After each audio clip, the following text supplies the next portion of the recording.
wow, Vegas is a different place. I mean, I started going there years ago, years with my brother and when you and my close friends, and we would wander out there because it was really at that time a great cheap vacation. The home of at that time the you could get $1.99 prime rib or $1.99 steak, and the food was cheap. The rooms were cheap, and even the tables were pricey for someone like myself and my friends. Well, certainly pricey for me because I was writing plays. Go here, I'm going to bet 10 pages. This scene is going to really make me a wealthy man. Put that down on number 6 and number 8 on the craps table. So we went there because it was just fun, and there was you could there was not a ton of traffic, and you could wander around, and there was the sands, which had a history, and the dunes, and these places had the showrooms that had these history to them. Caesars was much smaller. All of them were smaller, and these were the places that were growing. And then all of a sudden, it was just ramped up until now we have. You can't put enough shit in Vegas. They are running out of room to put shit in, and that was really what I talked about there. That really what Vegas needs is more shit. It needs to fucking jam it all up so that we just kind of have to build a road on top, and then we can go down, and the car stops. You take an elevator down, and you can build the big, the big cock and balls casino, which I talked about years and years ago. And they wouldn't even notice. I could build a giant penis casino there, big giant balls where the casino is, in a rotating rooftop restaurant, and nobody would fucking notice. Nobody would notice until somebody, probably 10 years from now, went, "Oh boy, I didn't realize there's a casino out there. Like I get, it's a dick. I guess that's why they call it Big Dick, the Big Dick Casino." Oh, what a terrible joke! But I'm going to move right on.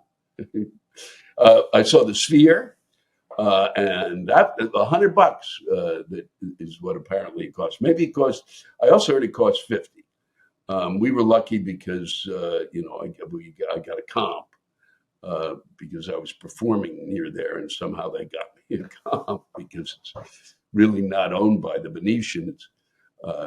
It's a Madison Square Garden experience, and boy, it shouldn't cost $50. And then you go in and see the film that they made that apparently cost millions and zillions, and the footage is spectacular. The story, I will not ruin it for you.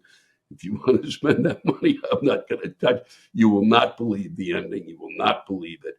The story is absurd, but the footage is really amazing, and so is, and you kind of go, would I want to see a concert there?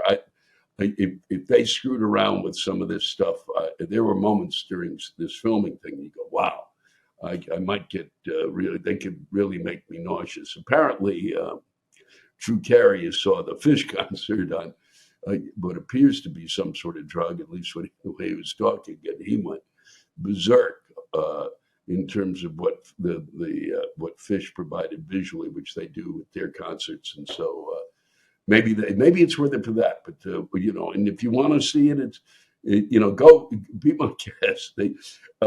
And you're standing outside waiting to go in.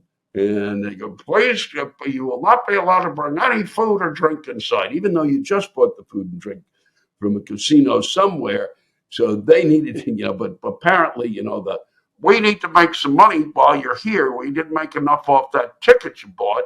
So be sure that you get some food here. And a 45-minute wait, and you're listening to robots talk to you. Yes, robots. There are about 4 or 5 of them explaining things. They claim the robots are talking to you. It's AI. I think the robots are really talking to you, but how do you know? And their kids are asking questions. And I was thinking, wow, maybe if I could ask the robot a question, because the kids are asking really, nice questions. Everybody's asking a nice question. I just wanted to know if the robots ever had some sort of if they were leaning toward, if their sex was defined for them in terms of artificial intelligence, did they have a in their AI moments, in in their moments of of uh, of consciousness. Were they conscious of sex, and did they want to fuck? That's the question, Lewis. And you certainly circled around it for a while there. And that was the question I wanted to ask. Do you robots want to screw each other? Is that? But the amount of money that they were charging, and if it was $100, I said on stage that night at the after I saw this, that what would have made it worth $100 is after he came out of the movie, if the robots attacked us, that would have been fascinating. So it was, and I will tell you this: wherever you go in Vegas, they cannot shove their hand deep enough into your pockets. All right, the gambling is secondary to the money they're making off of everything else, and wherever you turn, they're going to charge you, and they are charging insane amounts for potato chips and your basic treats and a Coke and a beer. I mean, it is creeping up on baseball fucking prices unless you're gambling, and then they'll toss a drink at you. It's really unbelievable.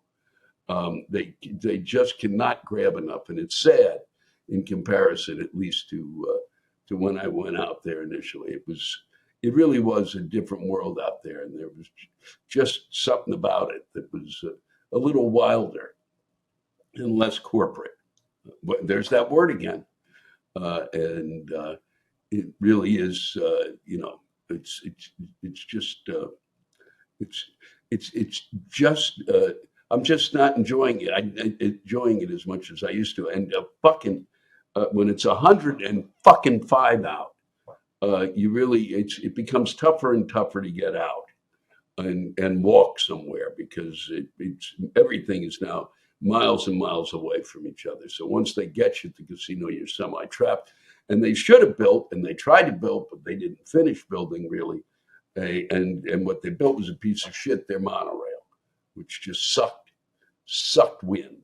All right, it barely got you to 3 or 4 casinos, and you got out, and it was still miles to walk. It was idiotic. It should have gone everywhere, and but no. Now that what it is you take back roads to get to. You used to be able to drive down the strip.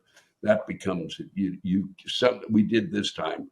I did this time, but most of the time you're really driving through the back lots, the back roads to get to where you want to go. And you it used to be fun to drive down the strip, but that's it. I'm just whining and moaning. I apologize for that, but and I sound like that boy, when I was a kid. Well, fuck, it's true.